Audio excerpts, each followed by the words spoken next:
We didn't know his name then. Quinn glanced at our wagon sagging on its broken axle. Then he looked not at us exactly, more over our heads. He rarely looked you in the eye. Often when he did look a man in the eye, it meant trouble. I'm not a liar, so I'm not going to say when he came riding up to us that first day that we didn't think he might be a thief.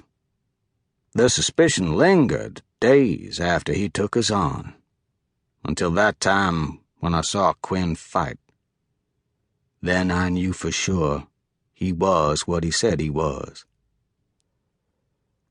"Dangerous country, this," said the man who might have been a knight, or might have been a murderer.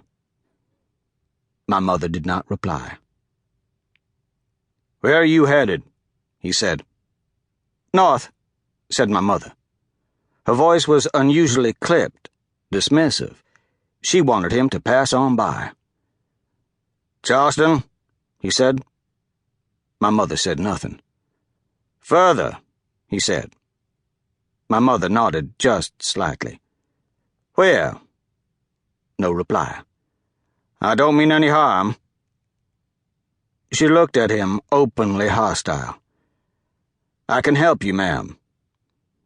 "It is not your concern where we are headed, sir," my mother said. Quinn shifted on his saddle. "Okay." He said nothing for a minute.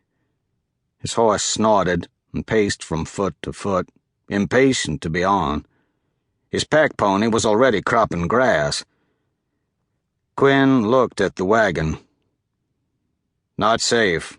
A boy and a woman alone. I'm headed north. I'll take you to Charleston." "Your weapons, your armor, they are those of a knight," my mother said. "They are," he said. "How did you come by them?"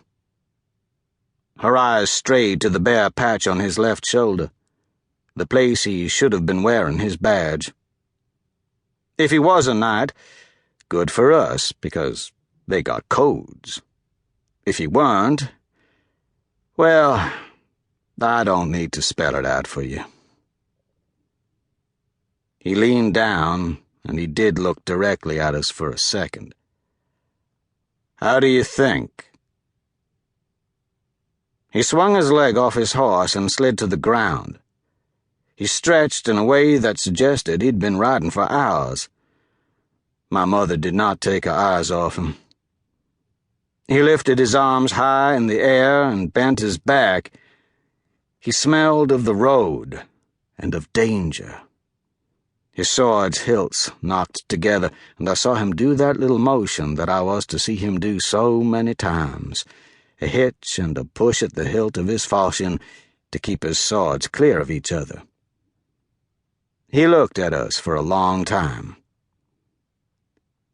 "How about I find you a fresh axle for that wagon?" he said eventually. "That would be kind. Thank you," Mom said. A touch of hope entered her voice.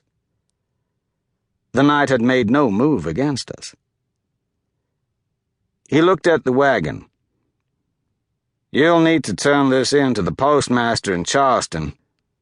"I cannot pay you if you ride with us," she said. She was lying. She could pay, but she'd have been a fool to tell him about the bride price hidden under the mailbags. My mother was no fool. "We'll figure something out." "I will not pay you in that manner." Her grip on my hand became fierce. Quinn gave a half shrug that made his mail jingle. "I don't mean anything of that nature."